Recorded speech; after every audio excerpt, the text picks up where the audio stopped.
सुप्रभात बच्चों, तो कैसे हो आप सभी? शायद अच्छे होंगे सभी। तो स्वागत है बेटा आपके अपने YouTube चैनल हिंदी गुरु में। तो आज का कोई आपका सिलेबस नहीं रहेगा, टॉपिक नहीं रहेगा।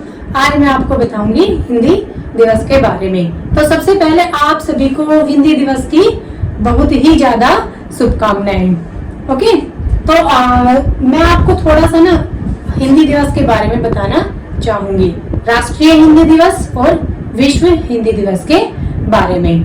तो राष्ट्रीय हिंदी दिवस जो है कब मनाया जाता है? देखो, वैसे तो हिंदी भाषा को अभी राष्ट्रभाषा का दर्जा नहीं मिला है, ठीक है। हमारी जो हिंदी भाषा है वो राष्ट्रभाषा नहीं है, वो सिर्फ राजभाषा है। तो हिंदी भाषा को सबसे पहले राजभाषा का दर्जा जो है कब मिला था? राजभाषा का दर्जा जो है 14 सितंबर 1949 में हिंदी भाषा को राजभाषा का दर्जा मिला था। और कौन से अनुच्छेद के तहत? अनुच्छेद भाग 17 है, 343 अनुच्छेद के तहत जो है हिंदी भाषा को राजभाषा का दर्जा मिला था। तो जो सबसे पहला प्रथम हिंदी दिवस कब मनाया गया था? 14 सितंबर 1953 में, ठीक है। कब बनाया गया था? 14 सितंबर 1953 में। यहाँ देखो, राजभाषा का दर्जा मिला था 14 सितंबर 1949 मतलब 1949 में। और उसको सेलिब्रेट कब किया गया था? पहली बार सेलिब्रेट किया गया था 1953 में, ठीक है। ये है हमारा राष्ट्रीय हिंदी दिवस। उसके बाद है विश्व हिंदी दिवस। ये तो हम भारत में मनाते हैं। राष्ट्रीय हिंदी दिवस जो है 14 सितंबर को भारत में सेलिब्रेट किया जाता है, इंडिया में।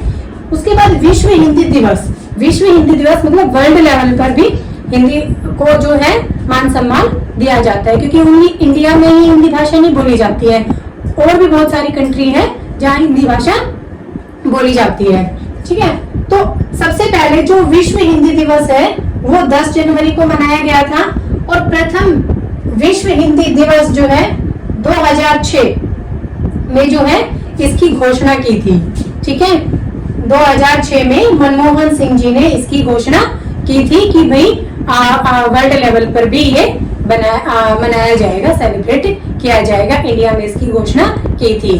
मनमोहन सिंह को तो जैसे सभी जानते हैं, ये भारत के प्रधानमंत्री रह चुके हैं, ठीक है। प्रथम विश्व हिंदी सम्मेलन जो है कब किया गया था?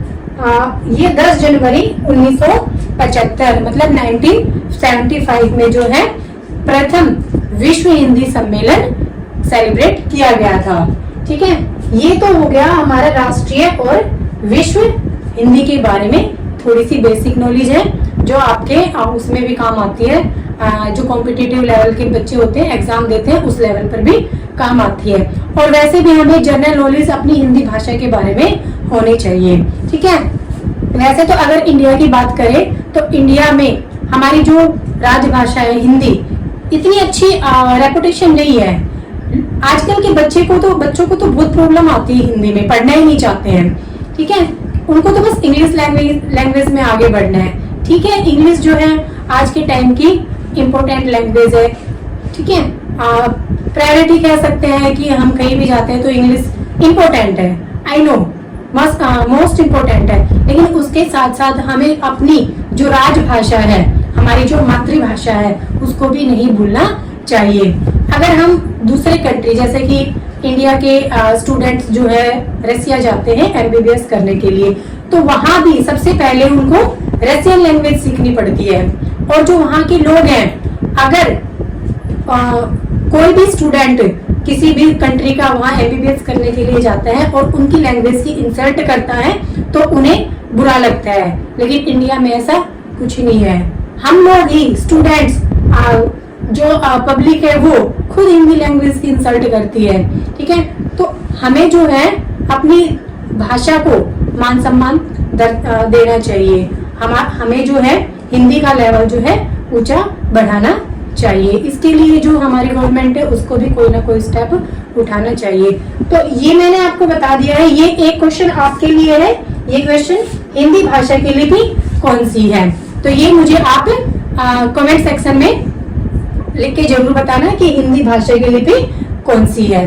ओके, इसी के साथ मिलते हैं नेक्स्ट वीडियो में, तब तक के लिए थैंक यू।